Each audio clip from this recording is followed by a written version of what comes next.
The string quartet played softly beneath the chandeliers, the air thick with perfume and laughter. Crystal flutes clinked, sequins shimmered, and the whole ballroom of the Westmont estate seemed to breathe in rhythm with the music. Noah Lennox had attended hundreds of weddings, the kind that cost more than most houses, where every smile was rehearsed and every compliment a transaction. He knew this world. Money in tailored suits, power hidden behind polite toasts. He hadn't expected her. Across the dance floor, just beyond the golden arch of roses, a woman laughed, the sound rising clear and bright above the crowd. It wasn't polished or careful like the others. It was unguarded, alive, a melody that didn't belong to the script of the evening. She was standing near the bar, in a soft copper dress that caught the candlelight and threw it back as warmth instead of glare. Her curls framed her face like something God had painted in a moment of joy. Noah had built empires, closed billion-dollar deals, and stared down investors twice his age, but he couldn't look away from her. When the bride's brother raised his glass, Noah turned just long enough to join the toast, only to find that she was already watching him. For a heartbeat, neither moved. Then she smiled, a small, knowing curve of lips that said she caught him staring and didn't mind. Outside, thunder rolled. Minutes later, the rain came in sudden sheets, drumming against the glass windows like applause. Guests scattered, some laughing, some cursing as the courtyard flooded. Noah stepped away from the table, grateful for the excuse to breathe. He found her again near the terrace doors, barefoot now, heels dangling from one hand, looking out at the downpour with the kind of wonder he hadn't seen in years. "Most people run from rain," he said, voice low, amused. She turned, eyes bright. "Most people forget how good it feels." He offered his jacket. Instinct, habit, something between courtesy and the ache of wanting to protect without knowing why. But she shook her head, rain already kissing her skin. "I don't need saving." And for some reason, that single sentence rooted itself somewhere deep in him. He watched her step into the storm, laughter spilling into the night, and realized he'd just met the first woman who never wanted anything from him except honesty. That terrified him more than love ever had. He was still standing there when she turned back, water beating on her collarbones, and said with a grin, "You coming, or are billionaires allergic to real weather?" He hesitated only a second before following her into the rain. "Welcome back, my beautiful family and friends. I have missed you all, missed all the experiences we've had together. It's been a rough ride as we're currently battling some technical issues, but trust me, we're getting everything back and running. So stick around. I need your support on YouTube now more than ever. Thank you especially for sticking around to this very moment. If you're hooked in and you're ready to enjoy this story, click subscribe and let me know in the comments where you're watching from, because tomorrow I will be giving you another story just as interesting as this one, and you don't want to miss it. Now back to the story. Morning came soft and gold over the vineyards of Tuscany. The estate was quiet now, ribbons drooping, petals scattered like forgotten confetti. The night's laughter had faded into birdsong. Noah Lennox stood on the terrace of his rented villa, overlooking the valley. A mug of espresso cooled beside him, untouched. He wore the same shirt he'd left the reception in, sleeves rolled to his elbows, tie hanging loose like a memory of control. He should have been on a plane already, meetings, numbers, contracts waiting in New York, but something about the storm and the woman who had walked into it kept replaying behind his eyes. He didn't even know her last name, only the way she'd said, "I don't need saving," and how it had sounded like freedom. He turned as his phone buzzed. A text from his assistant, reminding him of a board call in 2 hours. He ignored it. Another from his mother, politely asking if he'd consider attending the charity gala next week with one of her well-bred friend's daughters. He ignored that too. For once, he didn't want anything predictable. Across the hills, workers were already pruning the vines, their voices drifting faintly through the mist. Somewhere among them, maybe still asleep, was Amara Bennett, though he didn't yet know her name. Amara woke in a small guest room at the edge of the estate, sunlight spilling through linen curtains. Her phone blinked with messages, one from her sister, the bride, thanking her for the last-minute help with the decorations, and another from her boss at the Florent Art Conservatory, reminding her about the upcoming exhibition. She smiled faintly. Weddings weren't her world, too polished, too staged. But she'd promised her sister she'd come, and she'd meant it. She thought about last night, about the stranger with the quiet voice and kind eyes who followed her into the rain. She hadn't expected to see him again. Men like that, rich, certain, beautiful, didn't usually linger. They existed in passing moments and good lighting. Still, she caught herself wondering what he was doing now. By noon, the estate began to buzz again. Staff clearing tables, florists reclaiming their arrangements. Guests trickled down from their suites, some bleary-eyed, some still celebrating. Noah found himself wandering toward the courtyard, hands in pockets, pretending to admire the marble statues. He told himself he was just saying goodbye to the bride and groom before leaving for the airport.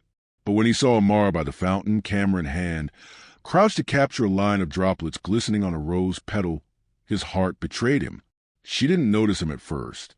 Her face was calm, focused, lips pressed together in thought, as if the world narrowed to that one frame. "You're going to scare the flowers like that," he said gently. She looked up, surprise flickering into amusement. "You again?" "I could say the same." "I'm working." "Look serious." "It is," she said, standing. "I'm a conservator. I restore old art pieces. Photographing color in natural light helps me see what the paint really remembers." He liked that, what the paint remembers. "I'm Noah," he said. "Amara." Silence stretched, comfortable but charged. Somewhere behind them, a door slammed and music drifted from the cleanup crew speakers. "You live here?" he asked. She laughed softly. "No one really lives here. We just visit, pretend for a weekend that the world is soft and easy. Some of us pretend longer than that." Her eyes lingered on him, searching. "You sound like a man who's tired of pretending." He didn't answer. Later, they walked to the rows of vines, the earth still damp beneath their shoes. He told her about the company he'd built from scratch, how it grew so fast he couldn't tell when it started owning him instead of the other way around. She told him about her students, about how she loved breathing life into things time had almost erased. "It's funny," she said, brushing her fingers over a grape leaf. "You build the future, I fix the past." "Maybe that's why we met in the present," he said, smiling. Amara looked at him then, really looked, and something in his chest shifted. As dusk approached, the sky turned the color of honeyed wine. Guests prepared for farewell dinners. Cars lined the gravel path. Noah's driver waited by the gate. He should have been leaving, but he lingered instead, standing beside Amara under the olive trees. "So this is goodbye," she said, tone light but eyes uncertain. "Only if you wanted to be."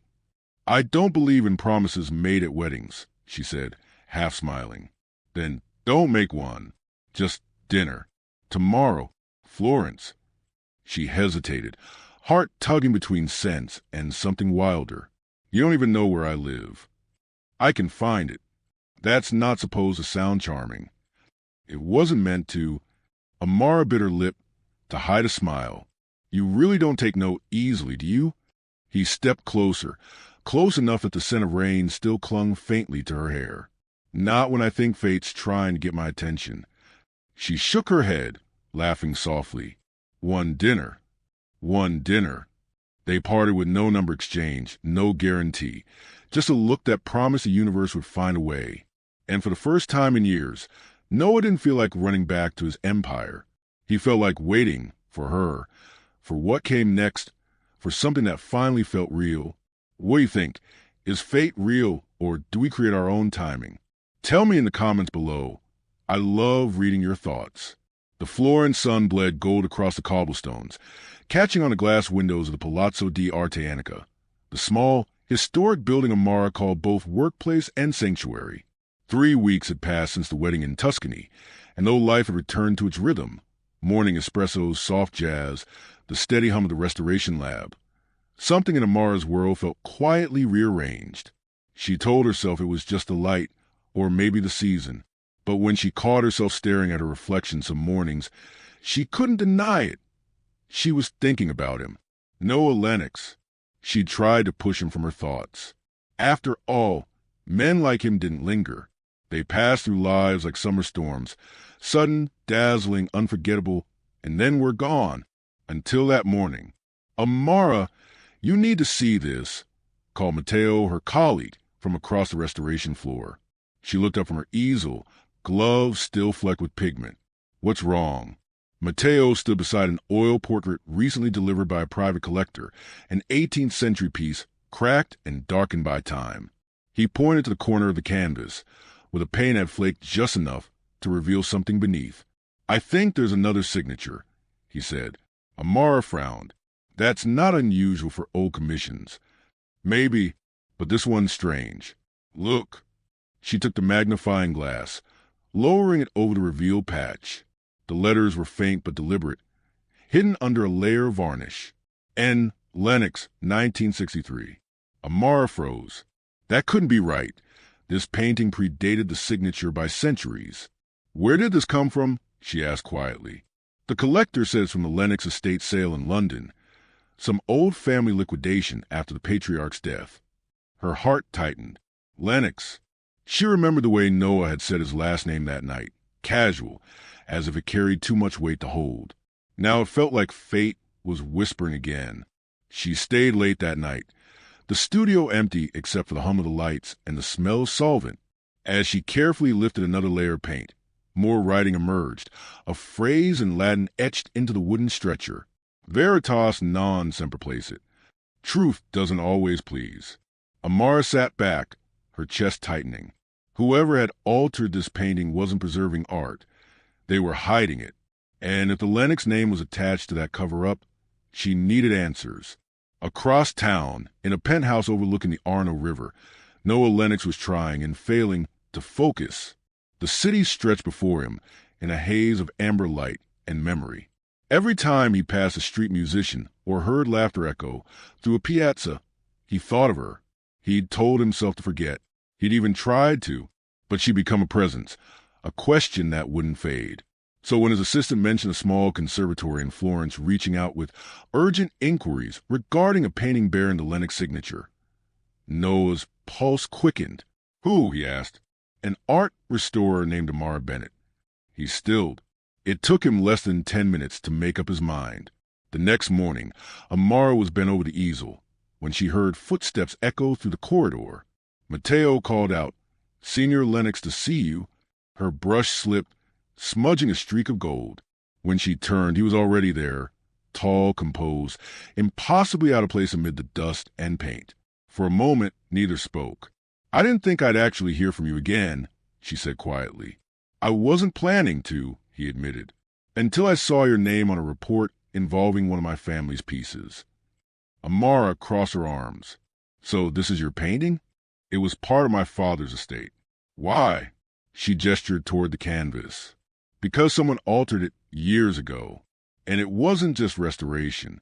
It was deliberate concealment." His brow furrowed. "Concealment of what?" "I don't know yet. But your father signed a painting from the 1700s. Either that's a forgery or he was hiding something." Noah's jaw tightened. "My father wasn't an artist. Then why is his name beneath a layer of varnish?" Their eyes met, challenge and curiosity tangled together. Amara could see the tension in his shoulders, the cracks in the calm he wore like armor. Whatever this painting represented, it wasn't just history. It was personal. They spent the next hours studying the piece together, silence humming between them. Every brushstroke revealed something older, stranger. Beneath the surface layer, an image began to emerge. A faint silhouette of a woman holding a child, both faces blurred out. Why would someone paint over this? Noah murmured. Maybe the truth was inconvenient. Amara said softly. He looked at her, eyes searching hers. "You sound like you know what that feels like." She smiled faintly. "Don't we all?" The connection between them deepened, quiet and magnetic. But beneath it, something darker stirred. A sense that whatever truth lay beneath the paint wasn't just art history. It was about to unearth secrets that neither of them was ready for. And for the first time since the night in the rain, Noah wasn't just intrigued by her. He was afraid, for both of them. What would you do if you uncovered a secret that could destroy someone you love? Share your thoughts below. I'd love to hear what your heart says. Florence glowed like molten gold at dusk, the Arno reflecting a sky caught between fire and night. Inside the Palazzo di Arteanica, the hum of the city faded behind thick stone walls as Amara and Noah stood shoulder to shoulder beneath the tall restoration lamps. The painting lay on the easel between them, half clean now, its hidden image taking shape like a ghost surfacing through centuries. Amara's gloved hands trembled slightly as she lifted another film of varnish. Beneath it, the faint outline of a crest appeared, 2 lions crossing swords above a Latin motto. Noah leaned closer. "That's Lennox Industries' original insignia," he murmured. She glanced at him. "Then this painting isn't just art. It's a message." He nodded slowly, eyes dark with thought. But from who? And why bury inside an 18th century portrait? The air thickened with silence. The lamp buzzed overhead, throwing his profile in sharp relief.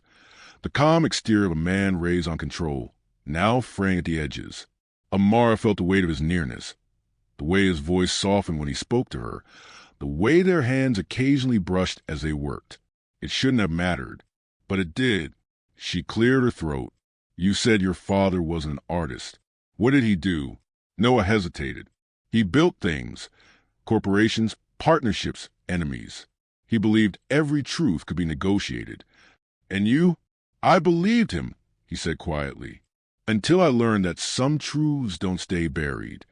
He turned to her then, eyes meeting hers with an intensity that made the small room feel suddenly smaller.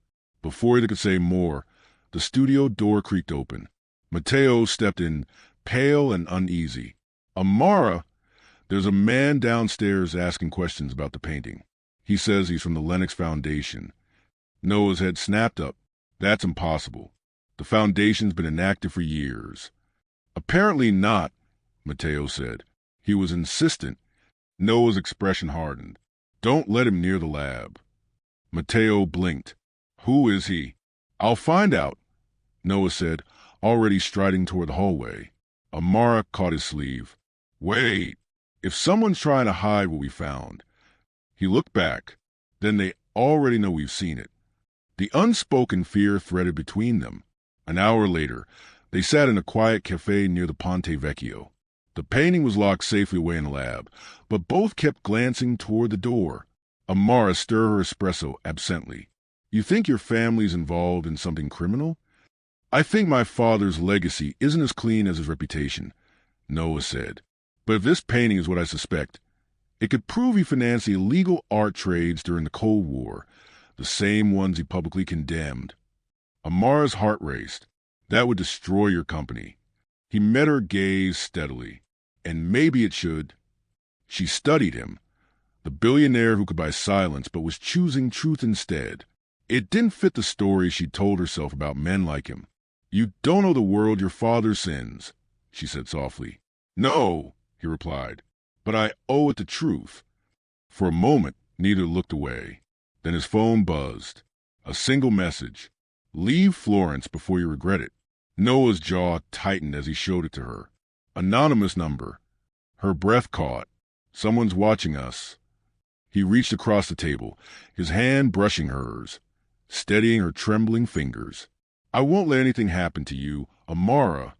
Something flickered between them, a promise heavier than words. That night, Amara returned to her small apartment overlooking the river. The streets below glimmered under street lamps, tourists still laughing in the distance. But inside, the quiet felt charged. She pulled the curtains closed and checked her door twice before setting down her bag. Her heart still pounded with everything Noah had said and everything he hadn't. As she placed her camera on the desk, a slip of paper fluttered free from her notebook. It wasn't hers. Scrawled in faint pencil were the same Latin words from a painting. "Veritas non semper placet." Truth doesn't always please. Amara froze. The note hadn't been there before. Somebody had been in her studio. Across the city, Noah stood on his balcony, phone in hand, replaying the message. The lights of Florence stretched out below like scattered jewels, but all he could see was Amara's face when she said, "You don't owe the world your father's sins." He knew he should leave. Get her out of this. Get himself out. But something about the way she believed in light while he was made of shadow anchored him to the city. Tomorrow, they'd meet again to examine the painting's back panel. He suspected it would reveal something deeper, something his father had wanted hidden forever. He whispered into the night, as if it might reach her across the river. Whatever this is, we'll find the truth. But deep down, he wondered if the truth would find them first. Have you ever sensed that a secret was chasing you? Tell me in the comments. I'd love to know how you'd face it. The next morning arrived gray and trembling with rain. Florence looked softer under clouds, as if the city itself were holding its breath. Amara waited outside the palazzo, clutching her umbrella against the drizzle. She hadn't slept much. The note still sat on her table. The handwriting burned into her thoughts. When Noah's black sedan pulled up, relief mixed uneasily with fear. He stepped out wearing no umbrella, no coat, just that same quiet intensity that made the world seem to rearrange around him. "Did you tell anyone about the note?" he asked. "No," she said. "I didn't want to worry Matteo." "Good." His voice dropped. "Let's finish this before someone finishes it for us." Inside the restoration lab, the painting waited on its easel. Overnight, the surface had dried. Calm, deceivingly ordinary. Noah's hand hovered near hers as she picked up a fine scalpel and began working along the painting's wooden edge. "There's something sealed behind this panel," she murmured. When she pried it open, a thin envelope slid out, yellowed with age. The wax seal bore the Lennox crest. Noah reached for it slowly. His father's seal. Inside was a letter. The ink had bled slightly, but the words were still legible. "To whoever find this, if you read these words, then the truth has escaped the walls I built around it. This portrait hides evidence of a transaction, a deal I made to protect what I loved, though it cost me everything. The art was a cover. The shipments were not paint, but artifacts, relics stolen during wartime. My partner was the one who convinced me. CV, if this surfaces, it will destroy our name. But perhaps destruction is justice." Noah's breath caught. "CV." Amara frowned. "Do you know who that is?" He nodded slowly, eyes darkening. "Charles Vieri, my godfather, my father's best friend, the man who helped me take over the company after my father's death." Amara stared. "He's still alive?" "Yes, and he's the chairman of Lennox Industries." The realization hit like thunder. The man sending threats, the one who wanted them silent. It was someone Noah had trusted since childhood. Hours later, Noah and Amara sat in his car overlooking the river, the letter between them like a wound. "Why would your father confess to this?" she whispered. "Guilt," Noah said. "He built a world on lies. Maybe he couldn't die without telling the truth." "And Vieri?" "Vieri made sure no one ever found out." Amara shook her head. "You have to take this public." Noah's gaze hardened. "If I do, the board will fall, thousands of jobs vanish, and Vieri will drag my family name to the mud." "Maybe it deserves to be," she said softly. He turned to her then, pain and admiration flickering together. "You sound like my father's conscience." "I sound like someone who believes truth doesn't hide forever." He exhaled. "That's what you said about the painting." "That's what the painting said to me," she corrected gently. They both laughed, the sound fragile and necessary. Then her phone buzzed. A message from an unknown number again. "You were warned." Attached was a photo, grainy but unmistakable. Her standing beside Noah at the lab window, his hand on hers. Amara's stomach dropped. "They're watching us." Noah's jaw tightened. "Then they're closer than we thought." He reached for her hand. "You're not safe here. Stay with me tonight." Amara hesitated, searching his eyes. She saw fear there, but also something softer, something she hadn't let herself name. "Just for safety?" she asked quietly. He gave a small, helpless smile. "That's what I'll tell myself." His villa overlooked the city, all glass and shadow. Inside it was quiet, too quiet. Rain streaked the windows as thunder rolled in the distance. Noah poured 2 glasses of wine, his hand steady but his mind spinning. "My father once told me," he said, "that love and truth are the only things that ruin men like us." Amara took the glass, eyes meeting his. "Then maybe you need a little ruin." He smiled faintly. "You don't scare easily." "Maybe I should." They stood close enough now that the air between them pulsed. Not just with attraction, but the shared gravity of what they'd unearthed. When he brushed a curl from her cheek, she didn't move away. "I don't know what happens next," he whispered. "Then don't think," she murmured. "Just be honest." The kiss was inevitable, slow, trembling, real. It wasn't about safety anymore. It was about everything they'd been running from. But even as warmth unfurled between them, a sound echoed through the villa, the faint click of a door downstairs. Noah froze. He pulled away, eyes sharp again. "Stay here," he said. Amara's heart pounded as he moved toward the stairs, silent, careful. Then came the sound of shattering glass, and the unmistakable whisper of someone fleeing into the rain. By the time Noah reached the foyer, the front door stood ajar, the night yawning open beyond it. On the floor lay a single piece of paper, soaked and torn. It read only, "Stop digging. Would you stop searching for the truth if it meant protecting someone you love?" Comment below. I'd love to know your thoughts. The morning after the break-in, Florence felt colder, like the sun itself refused to rise. Noah stood at the shattered window of his villa, staring out at the rain-streaked terrace. The police had come and gone, taken their notes, asked their questions, promised nothing. No fingerprints, no security footage, no suspects. But the message, "Stop digging," still sat on the table, warped by water but sharp enough to cut through everything that had felt safe. Amara moved quietly behind him, wrapping her arms around herself. She hadn't changed out of last night's dress. The world felt smaller now, heavier. "They knew where you lived," she said softly. Noah didn't answer right away. His reflection in the glass looked almost like a stranger, haunted, sleepless, the illusion of control slipping away. "I built walls around my life," he finally said. "Money, privacy, distance. But whoever this is, they're already inside those walls." Amara walked closer. "You think it's Vieri?" "I think it's whoever's protecting him." Her gaze drifted to the floor. "And what about us, Noah? Are we part of the secret now, too?" He turned then, his voice breaking through the stillness. "You didn't ask for this." "No," she said, "but I'm here now, and I'm not leaving." His eyes softened with gratitude and guilt in equal measure. "You should." "Would you if it were me?" she asked quietly. He had no answer for that. Later that day, Noah's assistant called from London. "Mr. Lennox, the board's in chaos. Vieri told him you've been compromised. He's claiming you're in Italy covering up fraud tied to your father's estate." Noah's hand tightened on the phone. "He's turning this against me." "Yes, sir. They're demanding your resignation until the investigation clears." Amara watched his face as he listened, her stomach twisting. The man who once seemed untouchable now looked cornered, almost defeated. When the call ended, Noah leaned against the desk, breathing hard. "He's faster than I thought." "Then we move faster," she said. "We have evidence. The letter, the painting."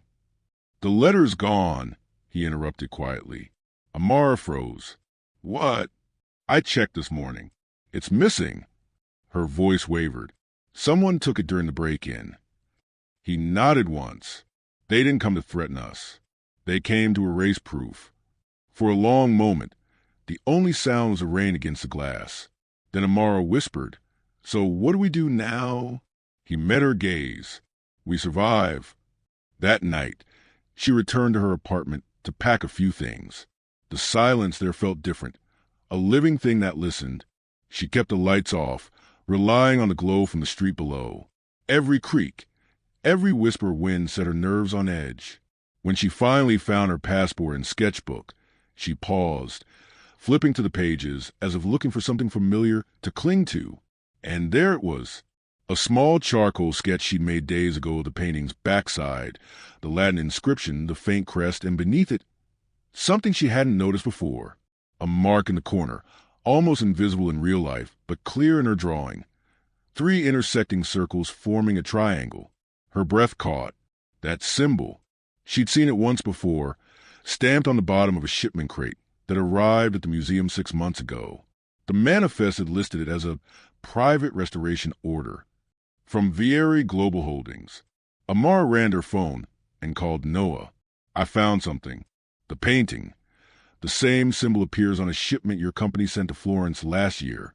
Are you sure? Yes. It means Vieri's been moving pieces of this for months, maybe years. There was silence. Then Noah's voice, low and grim. Send me a picture. Don't go anywhere until I get there. But before she could reply, the line went dead. She tried again. No signal. A storm was rolling in, thunder growling through the sky. The lights flickered once, twice, then went out. Amara's pulse hammered as she backed toward the window. Somewhere below, a car door slammed. Footsteps echoed up the stairwell.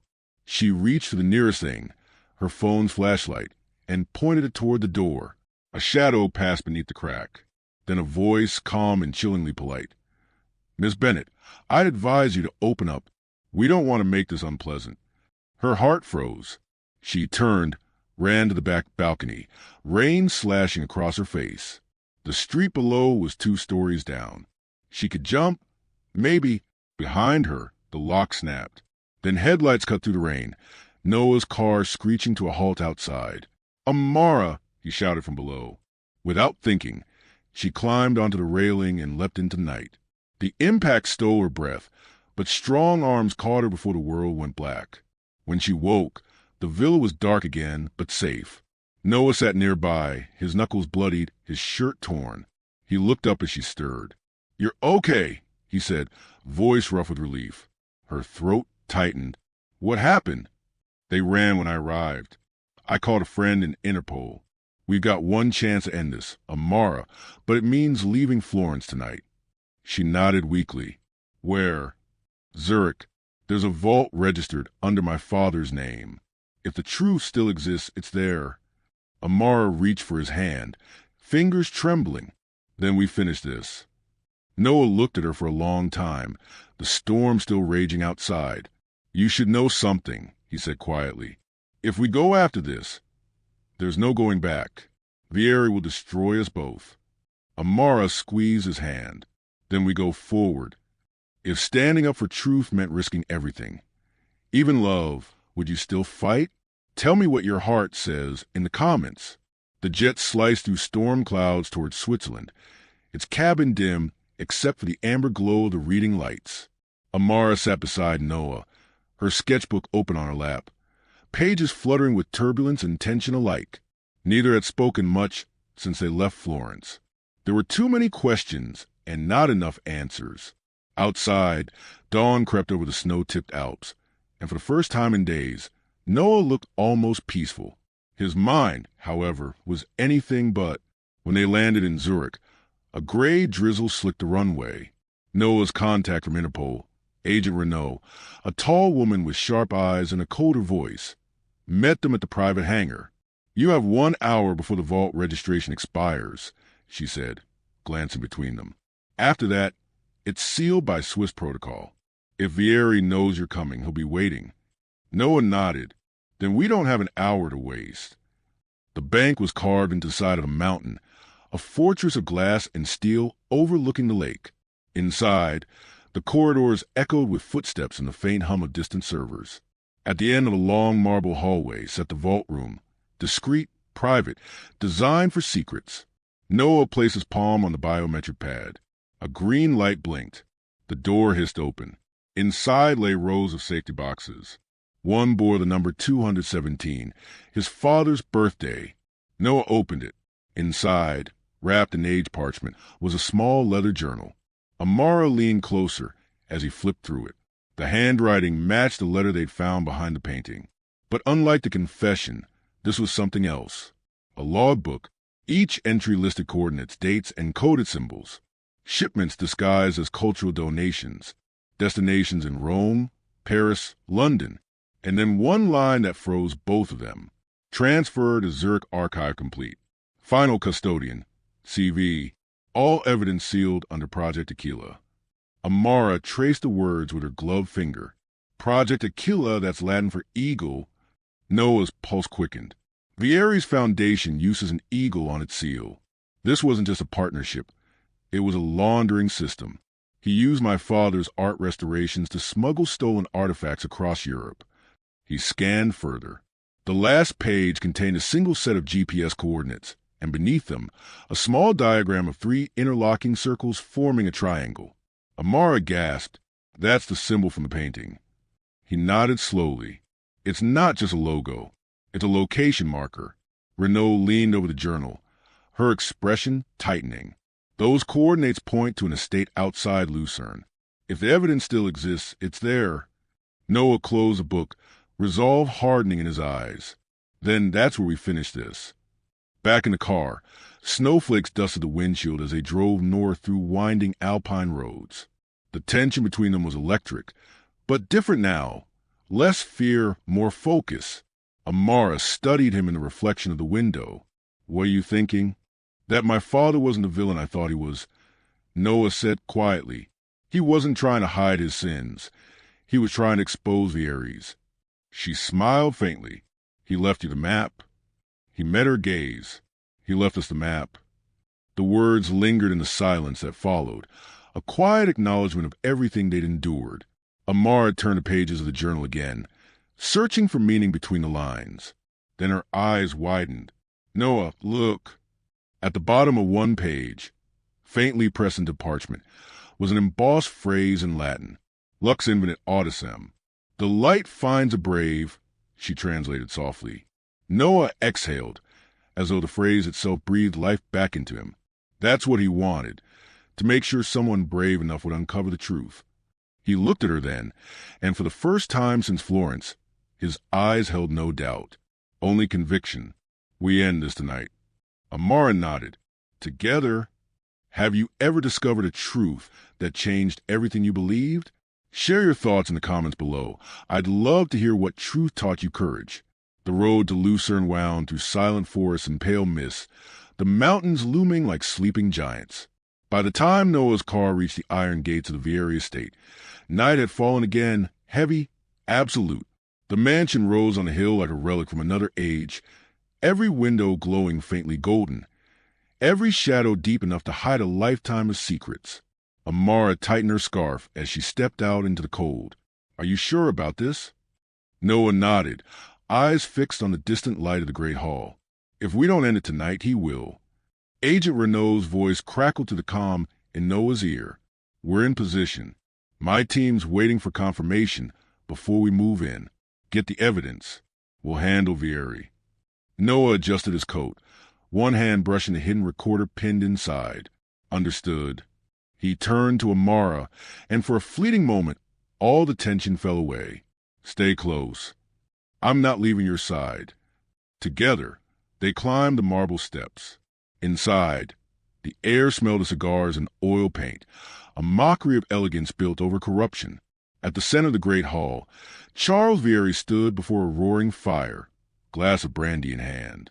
He was older now, silver-haired and imposing, but his eyes carried the same charm that had fooled Noah for years. Noah, he said smoothly, voice carrying across the chamber. You should have called. I would have sent a car. Noah's jaw clenched. You've been sending plenty of things my way already. Vieri smiled faintly. The threats, the theatrics, necessary precautions. You were digging into things better left buried. Amara stepped forward. Buried under stolen art, smuggling and lies? Vieri's gaze slid toward her. And you must be the woman behind this crusade, the idealist. Noah moved subtly between them. You used my father's legacy to build your empire. You turned our name into your shield. Vieri sipped his drink. Your father was complicit. Don't romanticize him. He helped me willingly. He tried to stop you. Vieri's smile faltered. He tried to ruin me. Silence settled, heavy and alive. Amara glanced at Noah, then back at Vieri. You killed him. The word struck like a match. For a fraction of a second, something flickered in Vieri's eyes. Guilt, quickly buried. I didn't have to, he said softly. The truth did. Noah's fist tightened. You forged the documents, the shipping logs, everything that made him look like the criminal. And you believed it, Vieri said, almost gently. That's what broke him. The crack in Noah's composure deepened, old wounds splitting open. But then he lifted his chin, voice steady again. You made one mistake. Oh, Vieri tilted his head. You taught me how to hide a secret and how to expose one. From his coat, Noah pulled out a small device. A light blinked red, recording, transmitting. Every word of their conversation was already being streamed to Renault's team outside. Vieri's expression froze. You wouldn't dare. Noah cut him off. I just did. The firelight flickered, shadows twisting across the room as shouts echoed from outside. Interpol agents breaching the grounds. Vieri lunged toward a drawer, pulling out a small pistol. Amara gasped, stepping back. Stop. Noah shouted, but the gun never fired. A single shot rang out from behind Vieri. Renault stood in the doorway, weapon raised. The old man staggered, the pistol clattering to the floor as he collapsed against a marble hearth. For a long moment, the only sound was the fire crackling. Then Renault lowered her weapon. He's alive, she said, checking his pulse. But it's over. Outside, the snow had started to fall again, silent, soft, endless. Noah stood at the edge of the driveway, staring up at the mountains. Amara joined him, wrapping her arms around herself. Your father tried to make this right. You did, too. He nodded slowly. I spent years building a fortress around a lie. Maybe it's time to build something real. She smiled faintly. What does real look like to a man like you? He turned toward her, eyes gentler now. You. The snow fell between them, melting on her lashes as he stepped closer. There were no more walls, no more secrets. Just two people who had chosen truth over comfort, love over safety. When he kissed her, it wasn't desperate this time. It was quiet, certain. The kind of kiss that promised a beginning, not an escape. Hours later, as dawn touched the horizon, Renault approached him one last time. Vieri's in custody.